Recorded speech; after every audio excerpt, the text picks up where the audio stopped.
Hello friends, கேட்குதுங்களா? இன்றைக்கி நாம் உப்புமா பண்ண போகிறோம். நான் செம்ம கிராண்டாவதா? வேறு வழி இல்லை, நான் உப்புமா தான் பண்ண போகிறேன். கடாய் காஞ்சிச்சு. இப்போ நம்ம கடலை எண்ணெய் ஊற்றிப்போம். இதுக்கு வந்து நிறைய எண்ணெய் யூஸ் ஆகும், அதனால் நிறைய ஊற்றணும்.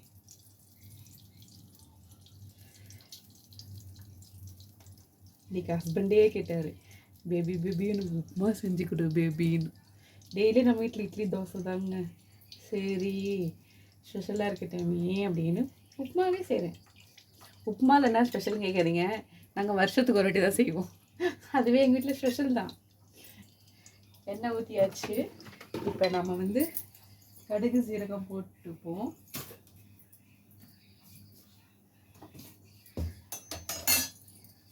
கடை சூடாக இருந்ததுனால எண்ணெயும் டக்குன்னு சூடாகிடுச்சு. இப்போ வந்து கடுகு,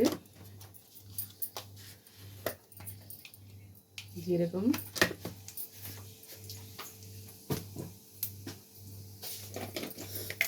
உடைச்ச உளுத்தம்பருப்பு, இது கூட கொஞ்சம் கடலை பருப்பு,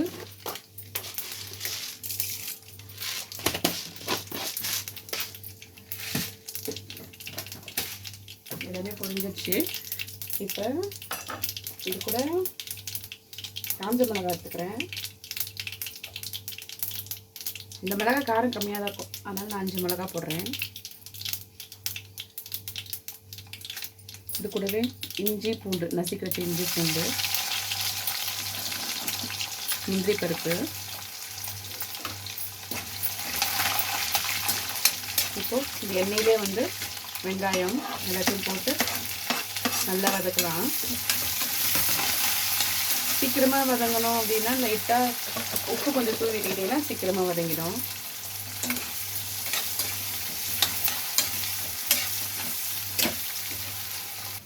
வெங்காயம் நல்லா வதங்கிச்சு. 1 டம்ளர் ரவைக்கு 3 டம்ளர் தண்ணி.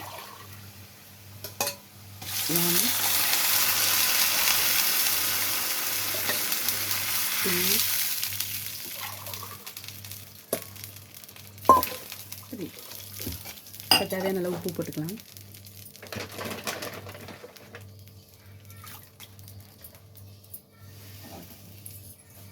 நல்லா கொதிக்கிட்டோம். நல்லா கொதிக்கிட்டு கொஞ்சம் கரைவேப்பிலை போட்டுக்கலாம்.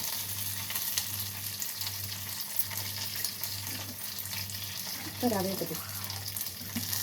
போட்டும்போது நல்லா மெதுவாக கிளறிட்டே இருக்கணும், இல்லைன்னா கட்டி கட்டியாகிடும். கொஞ்சம் கொஞ்சமாக தூவிட்டு நல்லா அடியில் கிளறிட்டே இருங்க.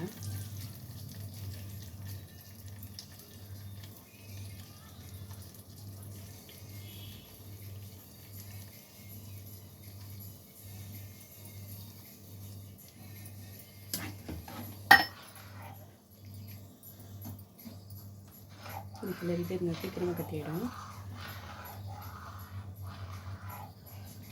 உப்பு திட்டமாக இருக்கான்னு சரி பன்னீர் கொஞ்சம் அப்படி தொட்டு பார்த்தீங்கன்னா தெரியும்,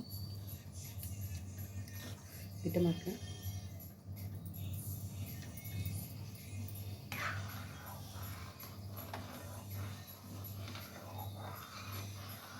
ரவை வந்து சீக்கிரமாக தண்ணியில் எடுத்துக்கணும், நல்லா கட்டிடும். கலவிட்டே இருந்தீங்கன்னா தெரியுதுங்களா எவ்வளோ தண்ணியாக இருந்தது பாருங்கள், அப்படி இதுவாக இருக்குன்னு. தீ மட்டும் கம்மியாக வச்சுக்கோங்க.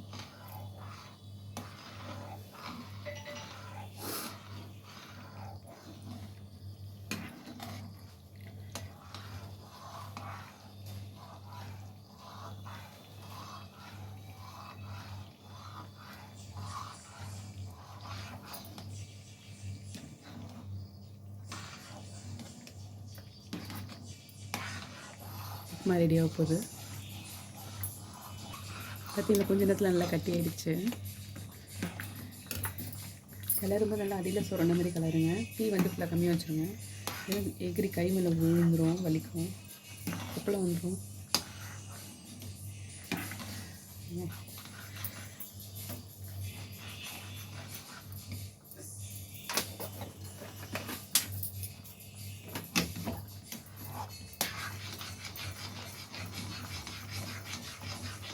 உப்புமா ரெடி.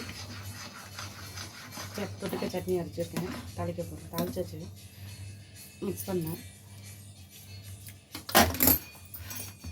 உப்புமா சட்னி.